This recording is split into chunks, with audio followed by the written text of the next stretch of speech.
Welcome to this exciting tutorial today, and we are going to discuss about arrays and objects. And you know very well that we are still discussing about JavaScript principles, and one of the principles of JavaScript is arrays and objects. Now, why arrays, or why should a web developer know more of arrays? One of the practical example of how arrays are used is in our social media platforms. You realize the way the messages are arranged in our timelines. It applies the concept of arrays. And then you realize that the messages are being arranged in a certain manner in which they came, or in a certain manner in which you can be able to follow the communication between these two people without actually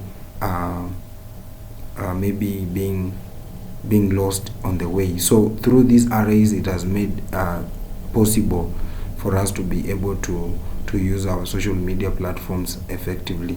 And we'll be giving an example at the end of this particular tutorial on how we can create something like a small tweet or a small messaging application that applies this particular concept of array, and then you'll be able to see of how that concept is going to work. Now let's dive in and see in this particular area of arrays. Now in this particular area, you're going to look at the definition.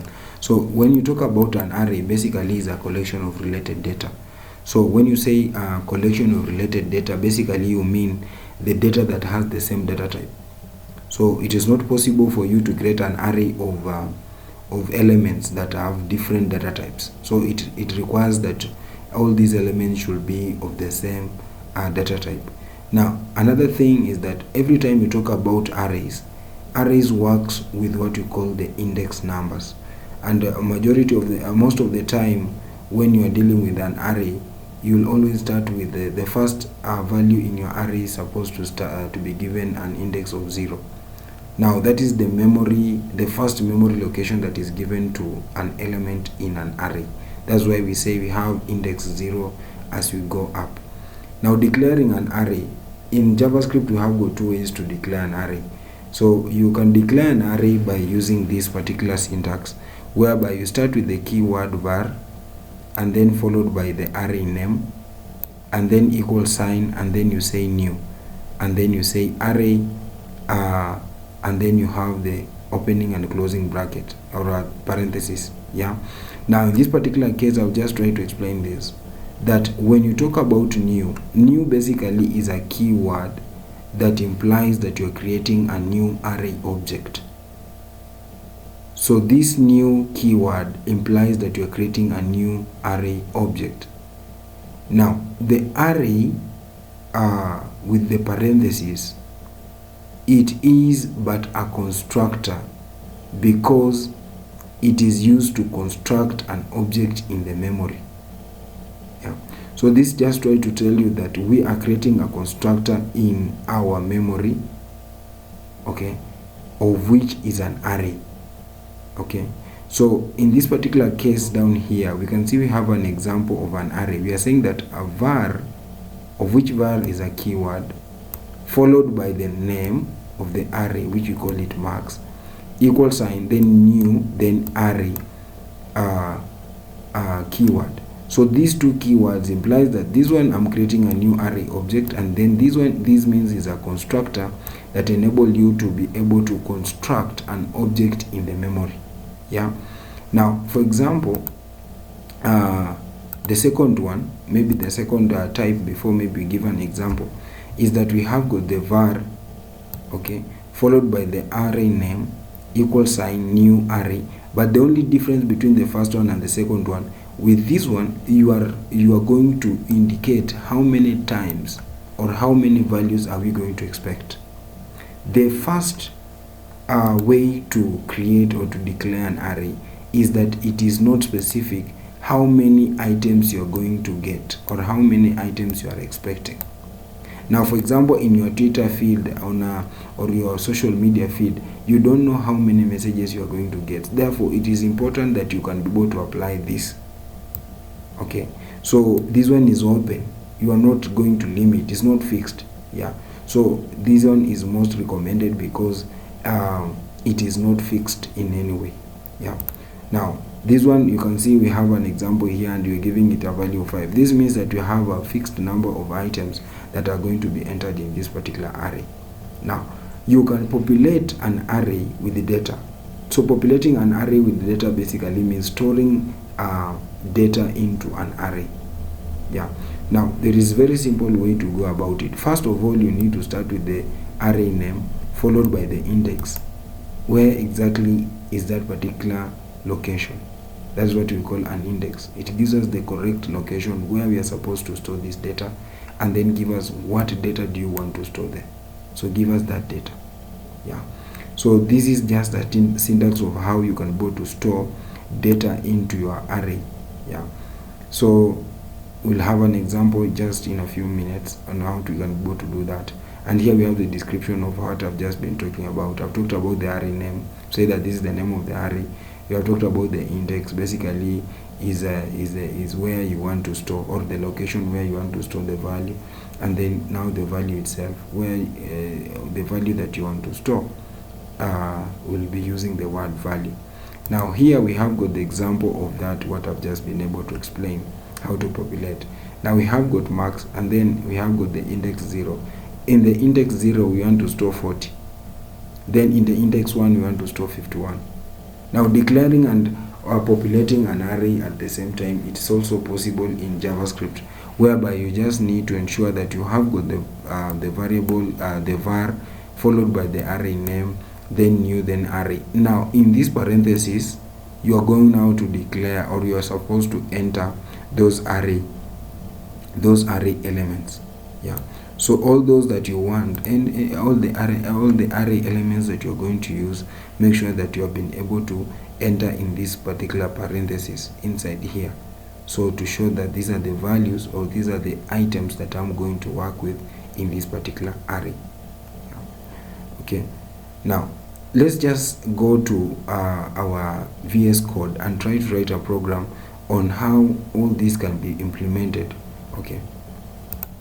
So we want just to create a very simple array of marks, and then we can see of how you can access the elements, and also how you can go to apply the for loop to access the elements, and also how you can be able to apply the for each on how to access the elements. So that's exactly what you want to do right now. So just to create an array is very simple. You just need to start with the keyword. So remember, there are two files that you need to have. If you missed my previous video on how to integrate JavaScript in HTML, kindly go into my YouTube channel and check that particular video on 4 ways you can go to be able to embed the JavaScript code into your HTML. So whatever I'm applying in this case is an external JavaScript file. So this is an external JavaScript file that I've created, and this is the HTML. Now whatever has happened in this case, you have just added a link that connect us to our external JavaScript file, which is here. So if you missed that video, kindly go to my YouTube channel and check on how you can be able to add that in your HTML. Now I'll go straight to how to develop or how to design the array. So you can just start with the var, and then you say max. Maybe I want to work with the max, then equals sign new, and then array. Okay, array, and then we can be able to be, we don't want to be specific how many items you are expecting in this case. So I just want it to be blank like that. Now I'm going to assign values to each and every index. So we are starting with the first index, that is max, and then the index 0. I'm going to award the max 75. Yeah, I'm going to award 75. I'm going to the second one and say max, and then I'm going to give the index of 1, and then I'm going to allow to enter 78, and then we are going to the next one, max. Okay, max, and then you give it index of 2, and then I'm going to populate there 91 max. Yeah, then after that I'm going to the fourth index, yeah, and I'm going to give it a max of 56, like that. So you can see in this case I've created 4 items, but you can see the index is starting from 0 going up to 3. So when I have a 0, basically you mean this is the first element. 0 is the first element, 1 is the second element, 2 is the third element, like that as you go down. Now you can go to see if these elements have been added in your array by just using the word console.log and then max. So we just want to check if this particular array has been populated, or are these elements that have just been able to store, if they have been stored in that particular array. So you just go to your web browser, you right click in your web browser, and then you go to inspect. When you go to inspect, it is going to display such kind of an area or a section. You can click on console, and then you can refresh this page to see if those elements that you've just added can be able to populate in this case. So you can see it has populated very well, and it is giving me how many elements I've been able to add. You can see I have 75, 78, 91, and then 56. So we have the length of 4. So these are the elements I've just added, and if I go to my code, you can see the way it has been populated is just a similar way it has been shown in this particular case. So it means that my array elements have been added successfully in that particular case.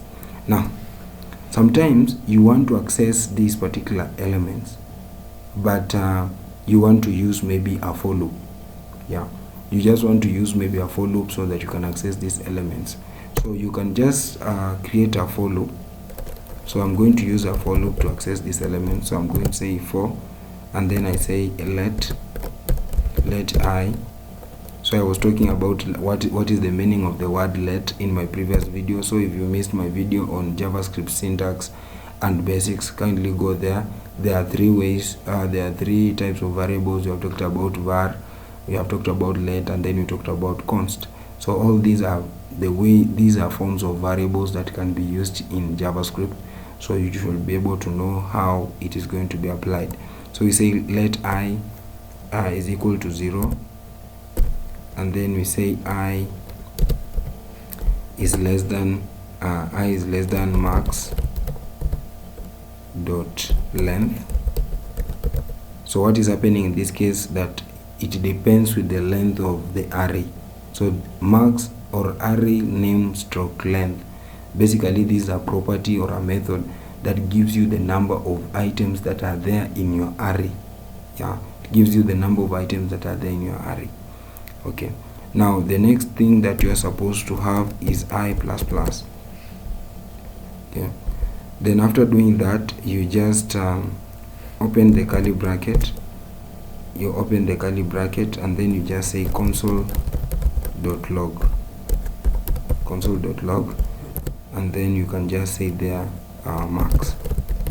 max, then you can just say I.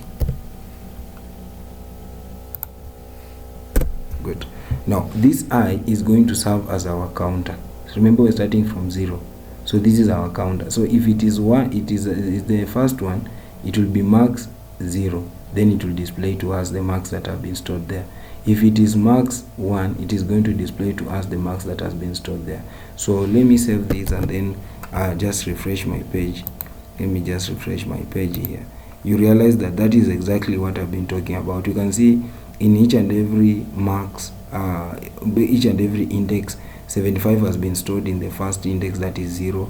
78 has been stored in the second index, that is 1, like that going down. So you can be able to access the array elements using the for loop.